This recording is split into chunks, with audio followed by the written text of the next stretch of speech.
Now, it often seems like all we're hearing about is how coronavirus is affecting the health ministry, the government, and other far-reaching organizations. But what about our neighbors, our friends, your local hairdresser, the owner of your favorite pub? What about the nail salon? Basically, anywhere you go for any kind of leisure will surely be closed for at least 3 weeks. We want to know what kind of impact this new reality is having on some of our favorite and small independent businesses, like arts and entertainment, beauty, and of course, nightlife. And with us in the studio is Michael Cordova, the owner of the Gagarin nightclub in Tel Aviv, and Grant Crankshaw, co-founder of Center Stage, Israel's first English-speaking professional theater. Thank you both so much for coming in today. Thank you. All right, now, Michael, I'm actually going to start with you. You know, Tel Aviv is a city known for its nightlife, and now, again, your club has to shut its doors to customers. How is this situation affecting, your ability to earn a living? We're not going to get any earning. In the last month, actually, we had to build a restaurant to make income from a different, maybe from vault or deliveries. So that's the only way we're going to make any money in the So you've just changed the business model completely to that of an eatery. We can't have any parties, no dancing allowed, so we don't have a choice.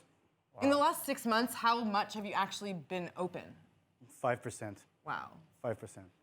Okay, let's turn this conversation to Grant. Obviously, your business, a theater, is based on, giving audiences an experience. So tell me, how have you adapted in these strange times? As soon as we realized that we could not be open and host the audiences and create that connection that you need physically, we switched to Zoom. Wow. Which is, it's a downgrade, but it's worked, and we've actually made a really good ground, connecting with theater groups in America, mainly, and also across the world now. And the same kind of sort of live theater productions, or how are you adapting the actual productions themselves? A live production doesn't work if it's not filmed properly, so you're crossing disciplines. But we're learning a lot of tricks about doing it on Zoom, and more importantly, I think our audience is adjusting to watching things on Zoom and still enjoying them. What about, going back to the finance question, have you been receiving any sort of subsidy or any help from the government? Not from the government as yet. Not at all? No. Wow. We're a small business. We're not a non-profit. So that was one of our first major... Small businesses were supposed to get, something. These are the ones that are losing out the most. Well, you might have gotten something, but I don't believe it's enough to start fighting back. Wow. Michael, what about you? We had to fight for every shekel we got. And in our situation, actually, we were a small club a year ago. So they had to look at the money that we earned last year, which is only like 10% of what we're supposed to earn right now. So we're still fighting, but we're not getting enough. We're in exactly the same boat. We're a brand new business, and we just started. So when they start saying, well, what did you earn last year? It's like, well. Wow. And, of course, the situation is affecting finances heavily, but it's also affecting, the mental health of small business owners. I heard a story during the last lockdown that the owner of a famous bar named Mike's Place actually committed suicide in one of the venues that he owned because of how hard hit he was in this situation.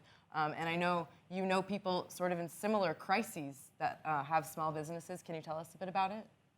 We know a few people that had businesses, new one, old ones, and also artists that committed suicide after the first lockdown.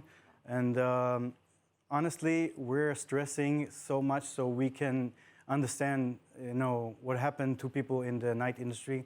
It's really hard. I'm wondering how you guys are coping with this. What are your mechanisms to be able to deal with this and continue with regular life? I think one has to adopt a fair amount of denial and engage hope. That's what we've done. We've reached a point where finances are going to help, but if you don't have the hope to continue and the belief that it'll get better and we'll come around this someday, you're not going to get through it. Absolutely. And do you see your business recovering anytime soon? Gagarin is the story of my life. I've been working for all my life for this. I'm going to fight all the way. And if it's not going to work, I don't know. I really don't know. Well, Michael, Grant, good luck, and Best of you know luck. we're with you. Thank you so much. Thank you very much for having us. Thank you.